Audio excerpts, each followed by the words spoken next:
حوض کوثر کیا ہے؟ کیا اب بھی دنیا میں حوض کوثر موجود ہے؟ حوض کوثر کی فضیلت کیا ہے؟ کیا اس کے پینے سے انسان ہمیشہ کے لیے زندہ رہے گا؟ کیا حوض کوثر پینے سے انسان کی ہمیشہ کے لیے پیاس ختم ہو جائے گی؟ بسم اللہ الرحمن الرحیم۔ السلام علیکم۔ لاکھوں کروڑوں درود و سلام نبی کریم صلی اللہ علیہ وآلہ وسلم پر۔ دیکھتی آنکھوں سنتے کانوں ضرب الاسلام کی جانب سے عبد المنان کا سلام پہنچا۔ روز قیامت جب اللہ تعالیٰ کی تجلی کا ظہور ہوگا، سورج لوگوں کے سروں کے بالکل قریب آ جائے گا۔ لوگ پیاس کی شدت سے تڑپ رہے ہوں گے، سینوں میں شرابور ہوں گے اور حساب کتاب کی شدت سے منتفر ہوں گے، اور ایسی صورت میں اللہ تعالیٰ انبیاء کرام کو حوض سے نوازے گا۔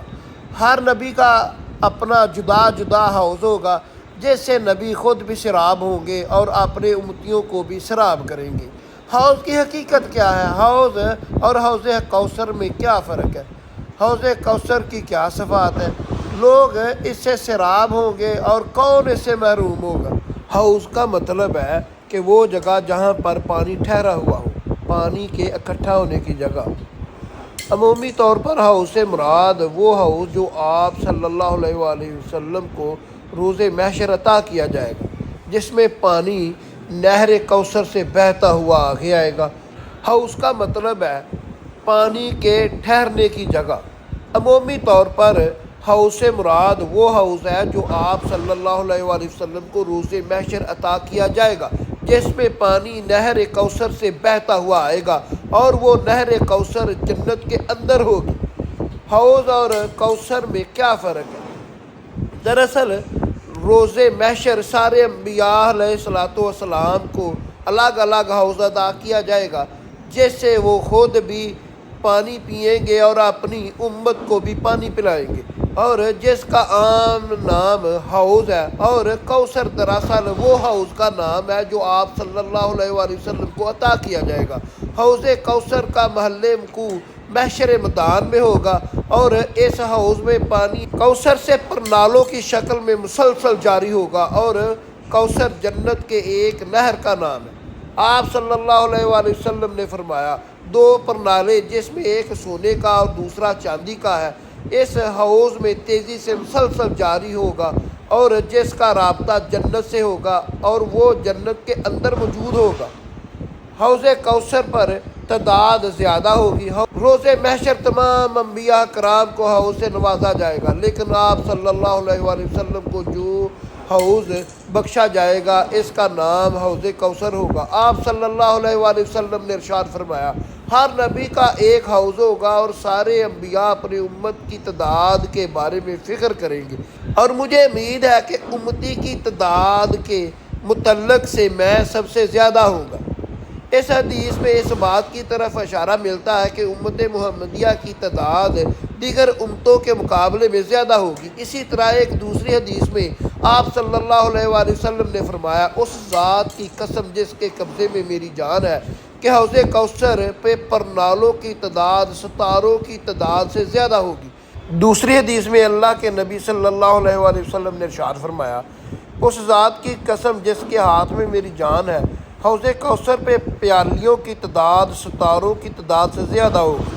گویا اس حدیث سے یہ پتہ چلتا ہے کہ جس طرح آسمان میں ستارے بے شمار اور ان گنت ہیں، ویسے ہی میری امت کی تعداد بھی ان گنت ہوگی، اور ان بے شمار موجود پیالیوں سے سراب ہوں گی۔ اسی طرح آپ صلی اللہ علیہ وآلہ وسلم نے ارشاد فرمایا، میں تم لوگوں کو حوض کوثر کی طرف لے کر جاؤں گا، اور اپنی امت کی کثرت پر فخر کروں گا، اور لہذا میرے چہرے کو سیاہ مت ہونے دینا۔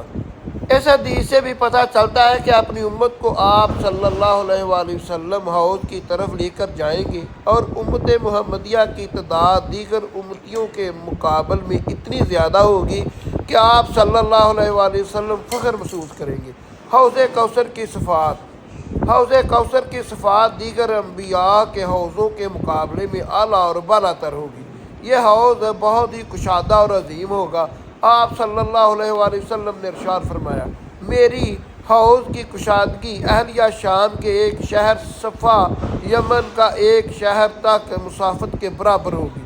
اور پیالیوں کی تعداد آسمان کے ستاروں کے بے قدر ہوگی، یعنی حوض کا فی بڑا ہو گیا اور پیالوں کی بھی بے شمار ہو گئی۔ اور اسی طرح آپ صلی اللہ علیہ وآلہ وسلم نے حوض کوثر کی صفات کو بھی بیان کرتے ہوئے فرمایا، حوض کوثر کا پانی دودھ سے زیادہ سفید اور شہد سے زیادہ میٹھا ہوگا، اور دو پرنالے جن میں ایک سونے کا اور دوسرا چاندی کا اس حوض میں تیزی سے مسلسل جاری ہوں گے، جن کا رابطہ جنت سے ہوگا۔ گویا اس کے اندر کمال درجے کی سفیدی اور اعلیٰ درجے کی مٹھاس پائی جائے گی۔ اسی طرح دوسری حدیث میں آپ صلی اللہ علیہ وآلہ وسلم نے فرمایا، اس پانی کی خوشبو مشک سے زیادہ خوشبودار ہوگی۔ مزید پانی کے اوصاف کی وضاحت کرتے ہوئے آپ صلی اللہ علیہ وآلہ وسلم نے فرمایا، جو شخص اس پانی میں سے ایک گھونٹ پی لے گا کبھی پیاسا نہ ہوگا۔ میرے گھر اور ممبر کے درمیان کا حصہ جنت کی کیاریوں میں سے ایک کیاری ہے، میرا ممبر حوض پر لکھا جائے گا۔ گویا رسول اللہ صلی اللہ علیہ وآلہ وسلم جس ممبر پر دنیا میں خطبہ دیا کرتے تھے، اسے روز محشر حوض کوثر پر رکھ دیا جائے گا۔ حوض کوثر سے کسی کو سہرابی اور کسی کو محرومی۔ ایک بندہ دنیاوی زندگی میں اللہ تعالیٰ کی تابع داری اور رسول اللہ صلی اللہ علیہ وآلہ وسلم کی فرما برداری میں گزارتا ہے، تاکہ آخرت میں اسے ایسی نعمتوں کا حصول ہو جس کے بارے میں آپ صلی اللہ علیہ وآلہ وسلم نے فرمایا، ان نعمتوں کو نہ کسی آنکھ نے دیکھا ہے، نہ کسی کان نے سنا ہے، اور نہ ہی ان نعمتوں کے متعلق کسی دل پر احساس ہی ہوا ہے۔ حوض کوثر پر تمام لوگوں کا پیش خیمہ ہوگا، اور تم میں سے جو لوگ میری طرف آئیں گے، جب میں انہیں حوض کوثر پانی دینے کے لیے جھکوں گا تو انہیں میرے سامنے سے کھینچ لیا جائے گا۔ میں کہوں گا، اے میرے رب، یہ تو میری امت کے لوگ ہیں۔ اللہ تعالیٰ فرمائے گا، آپ کو معلوم نہیں کہ انہوں نے آپ کے بعد دین میں سے کون سی نئی نئی باتیں نکال لی تھی۔ ایک اور بخاری شریف کے حدیث میں نبی صلی اللہ علیہ وآلہ وسلم نے ارشاد فرمایا، سب سے پہلے جو حوض کوثر پر وارد ہوں گے وہ مہاجرین کے فقراء اور مساکین ہوں گے، جو پرگندہ بالوں والے میلے کپڑے والے ہوں گے، جنہوں نے کسی مال و ثروت والی عورت سے شادی نہیں کی ہوگی، وہ خستہ حال سے دوچار رہے ہوں گے۔ مسلم شریف کی حدیث میں آتا ہے کہ اہل یمن کو حوض کوثر کا پانی پینے میں سبقت حاصل ہونا یہ ان سب کے لیے فضل ہے جو ان کی بہترین اعمال کا بدلہ ہے، جیسے قبول اسلام میں ان کی سبقت کرنا۔ لہذا آپ صلی اللہ علیہ وآلہ وسلم نے دوسروں کو ہٹا کر پہلے انہیں پانی پلائیں گے، جس طرح انہوں نے دنیا میں رسول اللہ صلی اللہ علیہ وآلہ وسلم کی دشمن اور مکروہات سے مدافعت کی۔ نبی کریم صلی اللہ علیہ وآلہ وسلم نے ارشاد فرمایا، میں تم میں سے ایک ایسی چیز چھوڑنے والا ہوں، اگر تم اسے پکڑے رہو گے تو ہرگز گمراہ نہیں ہوگے۔ ان میں سے ایک دوسرے سے بڑی ہے، وہ اللہ کی کتاب ہے، گویا وہ ایک رسی ہے جو آسمان سے زمین تک لٹکی ہوئی ہے۔ وہ دوسری میری اطراط یعنی میرے اہل بیت ہے، یہ دونوں ہرگز جدا نہیں ہوں گے یہاں تک کہ یہ دونوں حوض کوثر پر میرے پاس آئیں گے۔ آپ صلی اللہ علیہ وآلہ وسلم نے ارشاد فرمایا، میرے بعد تم دیکھو گے کہ تم پر دوسروں کو ترجیح دی جائے گی، اس وقت صبر کرنا یہاں تک کہ اللہ اور اس کے رسول سے آ ملوں، میں حوض کوثر پر ملوں گا۔